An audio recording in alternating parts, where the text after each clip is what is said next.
अनुभव किया है. 67 lakh crores in May 14, increase of 348 lakh crores in 10 years, and today the market cap is 415 lakh crores. ये वास्तविकता हम सबके सामने.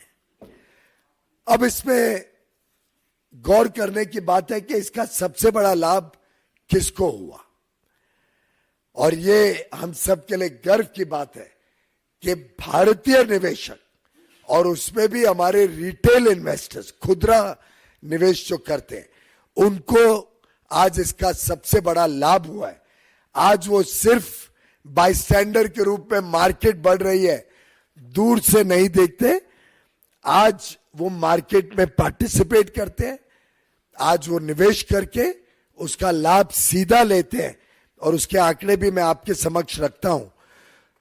जो फॉरेनर्स की होल्डिंग यूपीए के समय होती थी, एफपीआई के माध्यम से फॉरेन पोर्टफोलियो इन्वेस्टर्स जो निवेश करते थे, और उनकी जो परसेंटेज होल्डिंग थी यूपीए के समय वो 21% थी, और वो घटकर आज 16% हो गई है. यानी फॉरेनर्स की इन्वेस्टमेंट कम हुई है, और भारतीय निवेशकों की मालकियत भारत की स्टॉक मार्केट में 79% से बढ़कर आज 84% हो गई. 84% आज भारतीय निवेशक मार्केट में भारतीय मालकियत के साथ खड़े हैं. जो म्यूचुअल फंड इंडस्ट्री है, जिसके माध्यम से हम में से कई, खासतौर पे छोटे निवेशक अपना पैसा मार्केट में लगाते हैं, म्यूचुअल फंड इंडस्ट्री का साइज 2014 में मात्र 10 लाख करोड़ था. आज वो बढ़कर 5 गुना से भी अधिक हो गया है. 56 लाख करोड़ रुपया म्यूचुअल फंड के माध्यम से भारतीय निवेशक, विशेषकर छोटे निवेशक, आज मार्केट में ये बढ़ती हुई मार्केट का लाभ ले रहे हैं.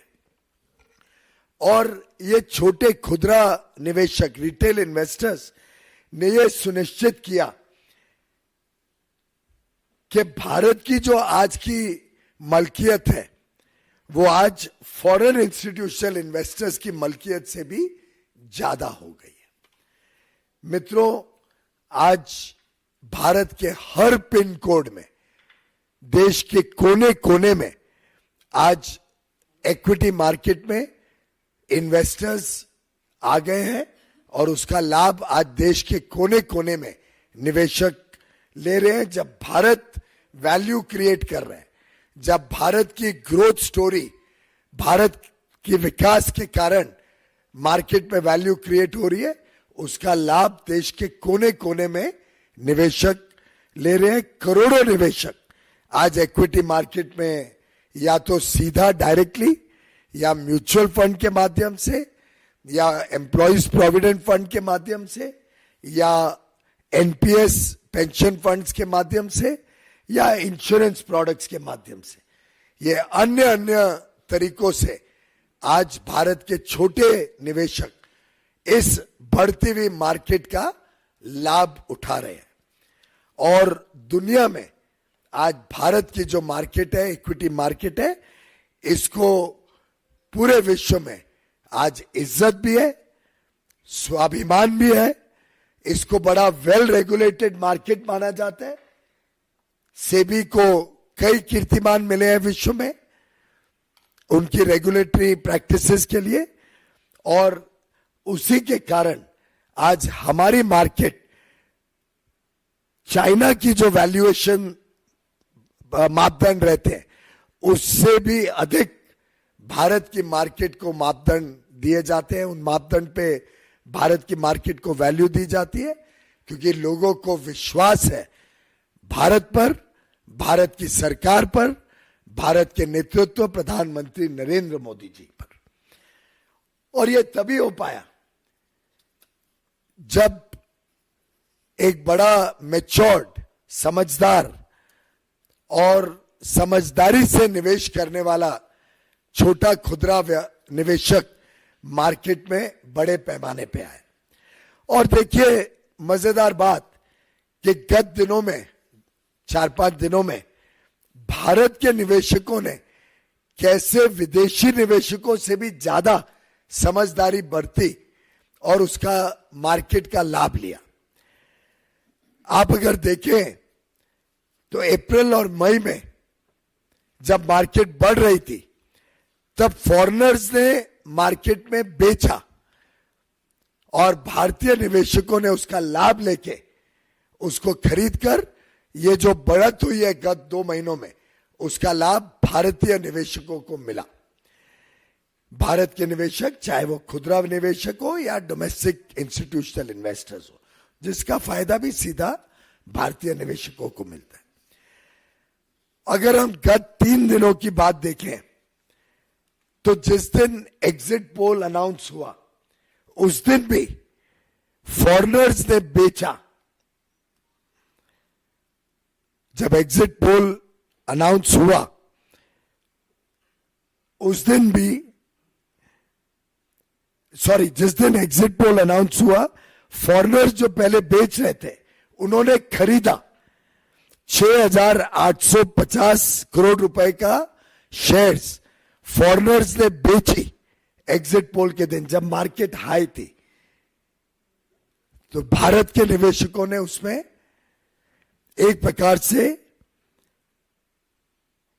माफ करिए मैं जरा ठीक कर लूं, जिस दिन एग्जिट पोल आया फॉरेनर्स ने खरीदा महंगे दामों पर और भारत के निवेशकों ने महंगे दामों पर बेच के लाभ लिया।